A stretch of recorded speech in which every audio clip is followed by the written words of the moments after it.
안녕하세요. 꺼내 듣는 한뼘 서재 김핌입니다. 타이틀이 능력이고 잠재력이다. 얼마 전 방영된 드라마 허쉬의 대사입니다. 일 잘하고 능력 있는 기자인데 지방대 출신이라는 이유로 타이틀이 그럴싸하지 못하다는 이유로 정규직이 되지 못하고 생을 마감하게 된다는 스토리의 드라마였는데요. 그 어느 때보다 공정이란 말에 예민한 요즘, 이 드라마를 보면서 이 상황에 그리고 저 대사에 공감하는 사람이 얼마나 될까 하는 생각이 들었습니다. 겉으로는 공정을 외치고 그것이 옳다고는 하지만 아마도 드러나진 않아도 암묵적으로 우리 사회 곳곳에서 일어나는 일들이라는 생각이 들었어요. 직장이나 친구들 사이에서 또 가족 간 모임에서도 이런 일들은 있을 수 있죠. 그리고 가끔 예능 프로에서도요, 고학력자이거나 집안 좋은 연예인들을 순위로 소개하거나 특정 대학 출신임을 강조하기도 합니다. 그리고 이것은 그 사람의 실력을 넘어서 인기의 척도가 되기도 하죠. 인간이 존재하는 세상에서 과연 공정한 사회가 존재할 수 있기는 할까요? 정의는 무엇인지에 대해서 물음을 던졌던 마이클 샌델 교수는요, 그에 져서 공정하다는 착각에서 기회를 공평하게 제공하고 능력을 마음껏 발휘하게 하며 또 능력에 따라서 성과를 배분한다는 것은 말처럼 간단하지 않고 그것을 방해하는 요소를 통제하기가 점점 불가능해지고 있으며 현재 이러한 위기의 최고점에 왔다고 이야기합니다. 그리고 이 책의 상당 부분은요, 이런 능력주의를 불가능하게 하는 미국의 사례를 소개하고 있는데, 비록 미국의 교육과 정치, 경제의 사례로 진행이 되기는 하지만 우리 사회도 이에 못지않기에 남의 나라 이야기 같지가 않습니다. 또 샌델은 우리에게도 익숙한 드라마 스카이캐슬과 같은 대입 부정으로 공정에 대한 이야기를 시작을 합니다. 명문대 신입생의 경우에 고학력의 부모와 경제력이 좋은 집안의 자제들이 입학할 확률이 점점 더 높아지고 있음을 지적하는데요. 이러한 현상은 우리나라도 예외는 아니죠.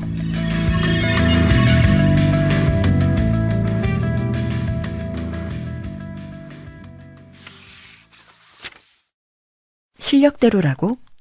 사실 실력은 경제적 우위와 구별해서 보기가 어렵다.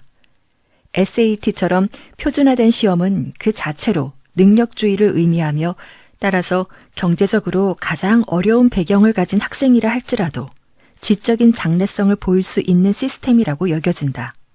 그러나 실제로는 SAT 점수와 수험생 집안의 소득이 비례 관계를 나타낸다. 더 부유한 집 학생일수록 더 높은 점수를 얻을 가능성이 크다. 이 모든 점을 따져보면 아이비리그 대학생 3분의 2 이상이 소득 상위 20% 이상 가정의 출신임은 놀랄만한 일이 아니다. 프리스턴과 예일대는 미국의 소득 하위 60% 출신 학생보다 상위 1% 출신 학생이 더 많다. 이 엄청난 입학 불평등은 일부 동문자녀 입학과 기여 입학제 때문이지만 부잣집 학생들은 날개를 달고 정문으로 날아 들어갈 수 있기 때문이기도 하다. 부정까지는 아니어도 수만 달러를 들여 사설 입시 컨설턴트를 쓰고 모의 입시를 통해 자녀의 입학 기회를 높이는 일, 자녀의 고교 시절을 고급 교과과정 이수하느라, 이력서 잘 꾸미느라, 온갖 과외 활동에 부담을 지느라 인고의 시기로 만드는 일이 왜 필요해졌을까? 불평등이 늘어나면서 또한 학사학위 소지자와 비소지자 사이에 소득 격차가 벌어지면서 대학은 매우 중요한 문제가 되어버렸다. 어느 대학에 들어가느냐가 역시 중요해졌다. 오늘날 학생들은 너도 나도 소수의 주요 대학들만 선호한다. 소득 격차가 벌어짐에 따라 인생 실패에 대한 두려움도 커졌다. 갈수록 빈부격차가 심해지면서 여유 있는 부모라면 그 자녀가 적어도 중산층의 삶을 살았으면 하고 바라게 되는 이해할 만한 정서의 결과물이다. 그러나 경제적 불안이 전부는 아니다. 자녀가 명문대 간판을 달도록 함으로써 그들은 능력주의의 광채를 두르려고 한 것이다. 부유하고 유력한 사람들은 이 시스템을 이용해 자신들의 특권을 영구화하고 전문 직업인 계급은 자신들의 유리함을 자녀에게 물려줄 방법을 찾아낸다.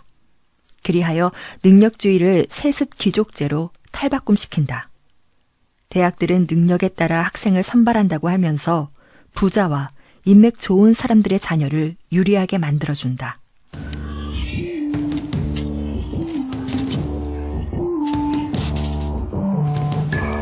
또한 샌델은요, 능력주의의 심리적인 측면에 주목을 합니다. 능력주의가 과도해지면서 능력과 도덕 판단력의 연결고리가 끊어지기 시작을 했다는 건데, 그의 분석에 따르면요, 능력으로 편을 가르고 또 편가르기를 한 무리가 성과를 독점하면서 능력과 성과를 기반으로 한 새로운 계급이 생겨나게 되고, 이 계급은 자신들의 성과를 세습화하기 위해서 범법적 행위를 시도하고 또 이를 독차지한 사람들의 오만이 극치를 이루게 된다고 합니다. 그리고 여기에서 탈락한 사람들은 부를 상실할 뿐만 아니라 인간으로서 자존심을 잃고 굴욕감을 갖게 되고, 이것이 심화가 되면서 사회적, 경제적 긴장을 유발하게 된다는 것이죠.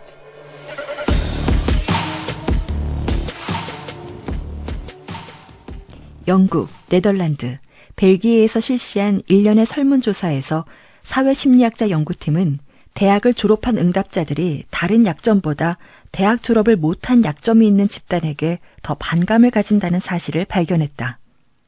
연구자들은 전형적인 차별 대상 집단들, 즉 무슬림, 터키 출신 유럽 거주민, 빈곤층, 비만인, 시각장애인, 저학력자 등에 대해 고학력 유럽인들이 보이는 반응을 조사했는데, 그 가운데 저학력자가 가장 깊이됨을 알 수 있었다. 대졸 엘리트가 그보다 못한 교육 수준의 대중을 어떻게 낮춰보는지를 넘어 이 연구 보고서들의 저자들은 몇 가지 흥미로운 결론을 이끌어냈다.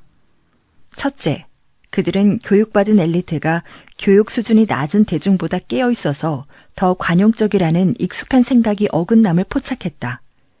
그들에 따르면 교육 수준이 높은 엘리트는 보다 못한 교육 수준의 대중에 비해 편견이 결코 적지 않다. 다만 편견의 대상이 다를 뿐이다. 더욱이 엘리트는 그런 편견을 부끄러워하지도 않는다. 그들 대부분은 인종주의와 성차별주의에는 반대할지 모르나 저학력자에 대한 편견에 대해서는 그러면 어때? 라는 태도를 가지고 있다. 둘째, 대졸 엘리트들이 편견에 거리낌이 없는 까닭은 개인 책임을 중시하는 능력주의와 관련이 있다. 엘리트는 가난이나 출신 계층을 따지기보다 학력을 따져 노동계급을 멸시한다. 학력 이외의 것은 적어도 부분적으로 그들이 어쩔 수 없었던 것이라 보기 때문이다. 반대로 낮은 학력은 개인의 노력 부족을 나타낸다고 본다. 그래서 대학에 못 간 것은 그 개인의 책임이라 여긴다. 노동계급과 비교해 저학력자는 보다 자기 책임이 크고 더 비난받을 만하다 여겨진다. 그들에 대해서는 분노 감정이 많고 호감이 적다. 셋째, 저학력자에 대한 이런 안 좋은 감정은 엘리트만의 것이 아니다. 저학력자들 스스로도 그렇다. 이는 능력주의적 성공관이 얼마나 사회에 깊이 파고들고 있으며 대학에 가지 않은 사람들이 그 때문에 얼마나 사기 저하를 겪고 있는지 보여준다. 저학력자들이 자신들에 대한 손가락질에 저항하는 모습은 찾을 수 없다. 반대로 그들은 그런 손가락질을 내면화하는 것처럼 보이기도 한다. 저학력자들은 자신들의 상황이 자업자득이며 욕먹어도 싸다고 여기는 듯하다. 스스로에게도 말이다. 여기 두 나라가 있습니다. 한 사회는 귀족 사회이고요. 금수저로 태어나면 모든 부를 이어받을 수가 있습니다. 또 다른 나라는 능력주의 사회로 각자의 노력과 재능에 따라서 부를 모을 수가 있죠. 자신이 부잣집에서 태어날지 가난한 집에서 태어날지 모르는 상태에서 만약에 당신이라면 어느 나라에서 태어나고 싶나요? 저라면은 부자로 태어난다면 귀족 사회에서, 또 가난한 가정에서 태어난다면 능력주의 사회에서 태어나서 노력으로 사회적 상승의 기회를 갖고 싶을 것 같아요. 단 귀족 사회에서 태어난다면 부자든 가난하게 태어나든 그것이 성취가 아닌 행운, 즉 운임을 인지하게 될 것이고요. 가난하게 태어나도 내 탓이 아닌 불운이라고 생각하게 되겠죠. 즉 삶이 고달프기는 해도 이렇게 태어난 운이 문제인 거지 스스로를 탓하면서 자괴감에 빠질 필요가 없습니다. 반대로 능력주의 사회에서의 부자는요, 자신의 성공이 행운이 아닌 성취임을 인식해서 자랑스러워할 것이고, 가난한 자는 자신의 능력과 노력을 저주하면서 깊은 좌절에 빠지게 될 것입니다.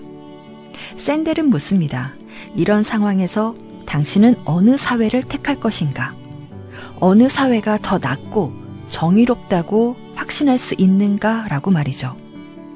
샌델은요, 이런 여러 문제 제시와 함께 능력뿐만 아니라 운이 관여할 수 있는 성과 보상 시스템을 제안하기도 하는데요. 그럼에도 불구하고 시원한 결론은 이 책에서 보여주지 않습니다. 다만 독자로 하여금 현 상황을 인지하고 실마리를 풀어보도록 독려할 뿐이죠. 마이클 샌델의 공정하다는 착각은요, 앞서 말씀드린 대로 미국 사회에 대한 고민을 담고 있는 책입니다. 그러나 그 화두는요, 미국을 넘어 우리나라 그리고 이 시대의 수많은 나라들도 깊은 고민을 해야 할 시점이라는 것을 알려주고 있죠. 하면 된다. 노력하면 성공할 수 있다. 개천에서 용난다. 과연 이런 이야기는 옛말이 되어버리게 될까요? 공정이란 말은 정말 착각일까요? 당신은 공정한가요?